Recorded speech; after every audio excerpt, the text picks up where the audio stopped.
Hello and welcome to the business programme. I'm Liz Hay and joining me in the studio is my special guest Rachel Garrod, trademark attorney at Appleyard Lees, a firm of European patent and trademark attorneys with offices in Halifax, Leeds, Manchester and Cambridge. I'm especially pleased to welcome Rachel on today's show as we demystify the world of intellectual property, what it is, what you need to know and how important it is to seek specialist advice if you're a business with an idea, a design, brand, product or process that might need protection. Intellectual property can both increase the value of your business and give you a distinct competitive advantage in the marketplace. Hi Rachel. Hi Liz. And welcome to the programme. Thank you for having me.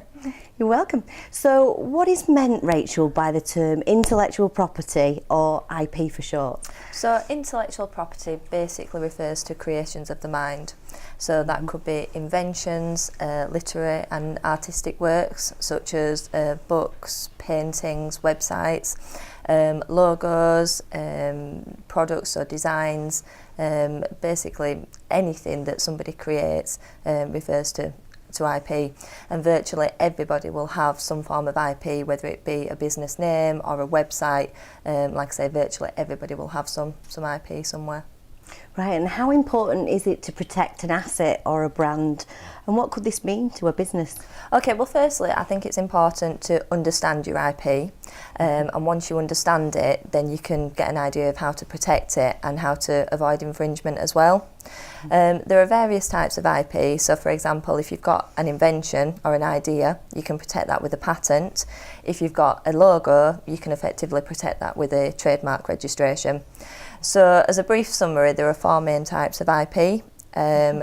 Patents protect inventions, trademark registrations protect brands and business names, copyright protects artistic and literary works or websites, things like that, and then designs protect the look and feel of products.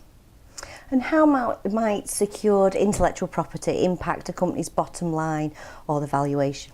Okay, so we often refer to IP rights as intangible assets.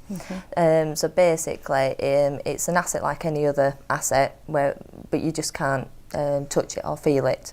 So whereas businesses alone, property, machinery, things like that, IP is obviously something that you can't hold. It's not physical, but like any other asset it can be sold or it can be licensed, so it is a very valuable asset to a business.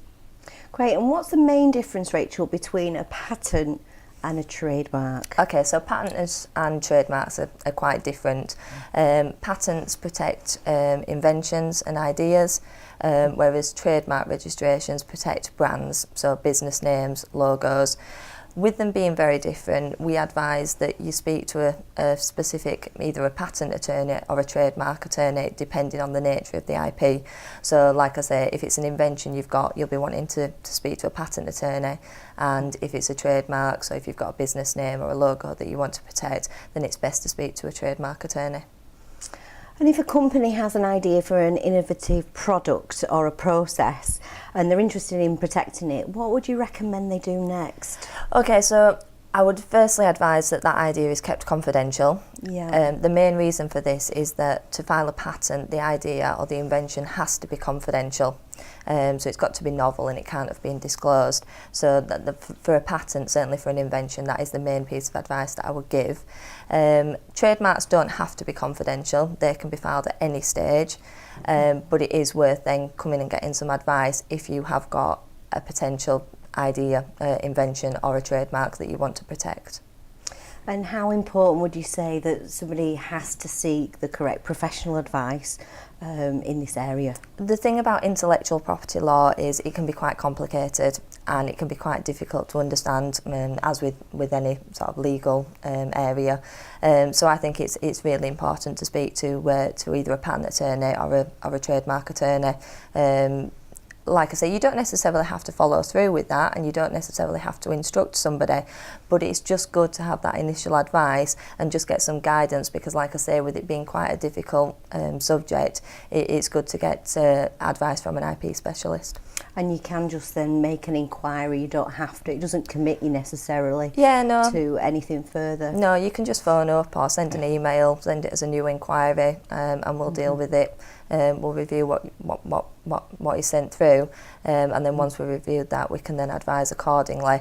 And like I say, if somebody wants to proceed with instructing us, they can, but if they don't, then hopefully that initial advice will serve them well as well.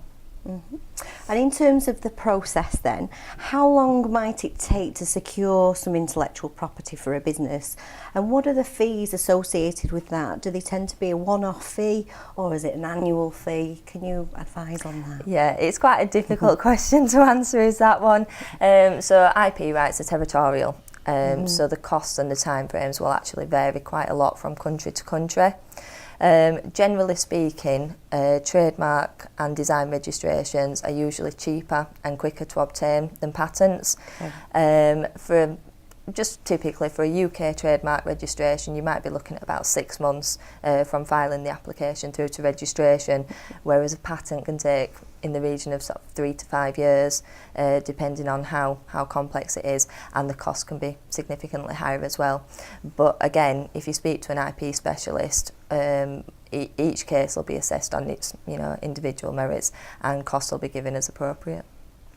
And for our viewers who might already have secured intellectual property in place, how do they actually monitor for infringements? Yeah, there are various ways in which infringements can be monitored. If somebody becomes aware of a potential infringement, it's a good idea to get some advice from an IP specialist.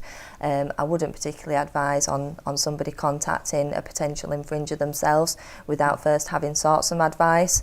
But like I say, if you do become aware, then it will be a good idea to get some advice. The internet now is fabulous for keeping an eye on what's going on. You can find all sorts out on the internet. So if you become aware of somebody using either a similar trademark or something that's confusingly similar, then get in touch, and we'll advise accordingly.